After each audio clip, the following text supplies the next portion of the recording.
Chapter 43 Baba's passing away.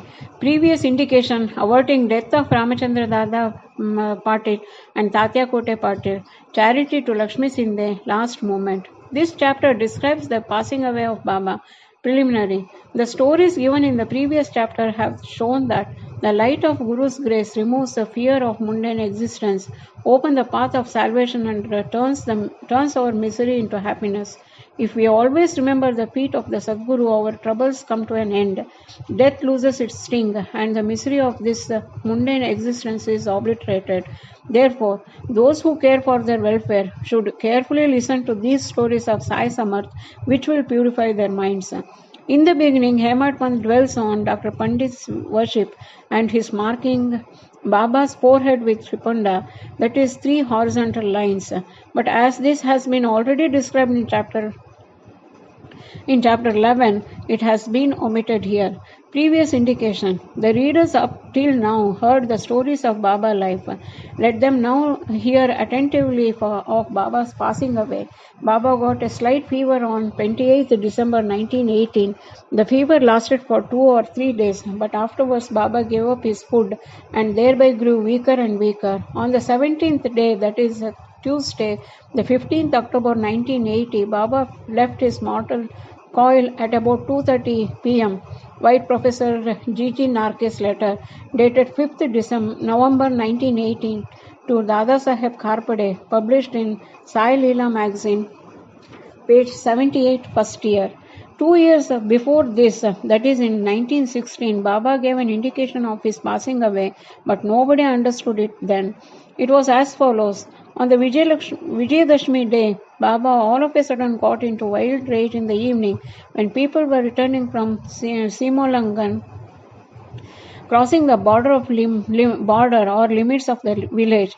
Taking off his headdress, kafni and langota, etc., he tore them and threw them in the dhuni before him. On being fed this offering, the fire in the dhuni began to burn brighter, and Baba shone still brighter. He stood there star naked and with his burning red eyes shouted, "You fellows, now you have a look and decide finally whether I am a Muslim or a Hindu." Everybody was trembling with fear, and none dared to approach Baba. After some time, Bhagoji Shinde, the leper devotee of Baba, went boldly near him and succeeded in trying a langota waistband around his waist and said, "Baba, what is all this? Today is the Simolangan, that is Dasra holiday." Baba, striking the ground with his satka, said, "This is my Simolangan," crossing the border. Baba did not cool down till 11 p.m. and the people doubted whether the Chavdi procession would ever take place that night. After an hour, Baba resumed his normal condition and, dressing himself as usual, attended the Chavdi procession and described before. By this incident, Baba gives a suggestion that Dasra was the proper time for him to cross the border of life, but none understood its meaning then. Baba gave another indication also as follows. Averting death of Ramachandra and Tatya Patil.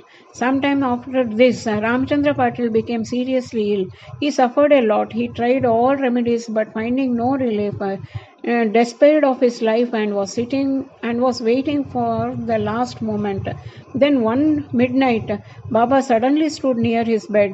Patil held his feet and said, "I have lost all hopes of life. Please tell me definitely when I shall die." Merciful Baba said, "Don't be anxious. Your hundi, death warrant, has been withdrawn and you will soon recover. But I am afraid of Tatya Patil. He will pass away on Vijayadashmi of Shaka 1918 AD. Do not divulge this to anybody, nor to him, for he will be terribly frightened." Ramachandra Dada got well, but he felt nervous about Tatya's life, for he knew that Baba's words were unalterable and that Tatya would breathe his last within 2 years. He kept this secret and told it to none but to Bala Shimpi, a tailor only.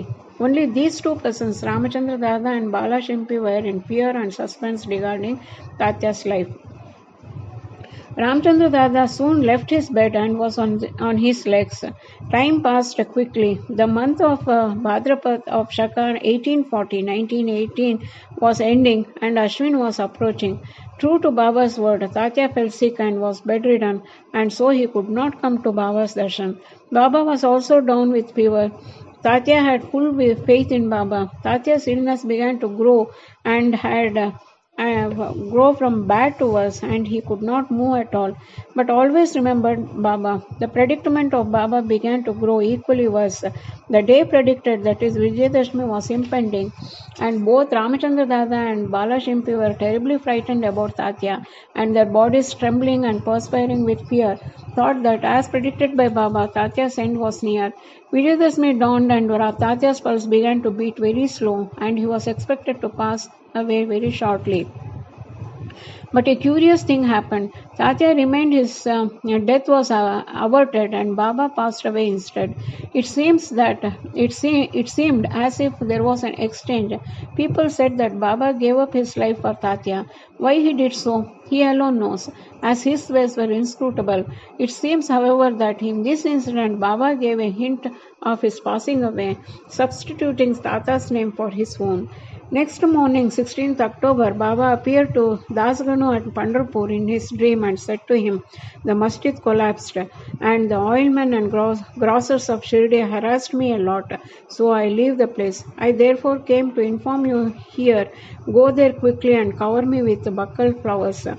Dasganu got the information also from Shirdi letters, so he came to Shirdi with his disciples and started bhajan and kirtan and sang the Lord's name throughout the day before Baba's Samadhi. Himself wearing a beautiful garland of Lord Hari's name, he placed it on Baba's Samadhi and gave a mass feeding in Baba's name. Charity to Lakshmi Bai. Dasra or Vijayadashmi is regarded by all the Hindus as the most auspicious time, and it is befitting that Baba also should choose this time for his crossing the borderline. He was ailing some days before this, but he was ever conscious internally. Just before the last moment, he sat up without anybody's aid and looked better. People thought that the danger had passed off, and he was getting on well. He knew that he was to pass away soon, and therefore he wanted to give some money as charity to Lakshmi Bai Shinde. Baba pervading all creatures. This Lakshmi Bai Shinde was a good and well-to-do woman. She was serving in the masjid day and night. Except Bhagat Malsapati, Tatya and Lakshmi Bai, none was allowed to step in the masjid at night. Once while Baba was sitting in the masjid with Tatya in the evening, Lakshmi Bai came and saluted Baba. Baba said to her, "Oh Lakshmi, I am very hungry." Off she went saying, "Baba, wait a bit. I return immediately with bread." She did return with bread and vegetables and placed it before him. He took it and gave it to a dog. Lakshmi Bai then asked, "What is this, Baba? I ran in haste, prepared bed with my own hands for you, and you threw it to a dog without eating a morsel of it, and you give me trouble unnecessarily." Baba replied, "Why do you grieve so for nothing? The appeasement of a dog's hunger is same as mine. The dog has a soul. The creatures may be different, but the hunger of all are same. Though some speak and others are dumb, know for certain that he who feeds the hungry really serves me with food. Regard this as truth.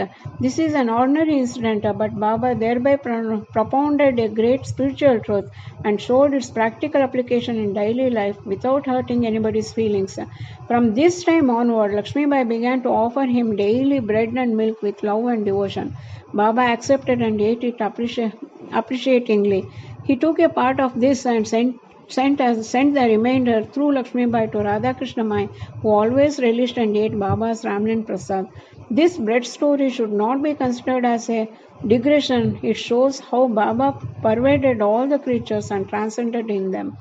He is omnipresent, birthless, deathless, and immortal. Baba remembered Lakshmi Bai's service. How could he forget her? Just before leaving his body, he put his hand in his pocket and gave her ₹5 and then ₹4, in all 9. This figure 9 is indicative of the 9 types of devotion described in chapter 21, or it may be that Dakshina offered at the time of Simolangan. Lakshmi Bai was a well-to-do woman, and so she was not in want of money. Baba might have suggested to her and brought to her notice the 9 characteristics of a good disciple mentioned in the 6th verse of chapter 10, Skanda 11 of the Bhagavad, wherein first 5 and then 4 characteristics are mentioned in the first and second chapter couplets. Baba's this gift of 9 she will remember ever. Being so watchful and conscious, he ordered them all to clear off. Kaka Sahib Dikshit, Bapu Sahib Bhuti and others were in the masjid anxiously waiting upon Baba, but he asked them to go to Wada and return after meals. They could not leave Baba's presence, nor could they disobey him. So, with heavy hearts and heavy feet, they went to the Wada. They knew that Baba's condition was very serious and that they could not leave him. They sat for meals, but their mind was elsewhere. It was with Baba before they finished. News came to them of Baba shedding the mortal coil. Leaving the dishes, they ran to the masjid and found that Baba rested finally on Bayaji's lap. He did not collapse on the ground, nor did he lie on his bed, but sitting quietly on his seat and doing charity with his own hand, left the mortal coil. Saints embody themselves and come into the world with a definite mission, and after that is fulfilled, they pass away, as quietly and easily as they came. Bow to Sri Sai, peace be to all.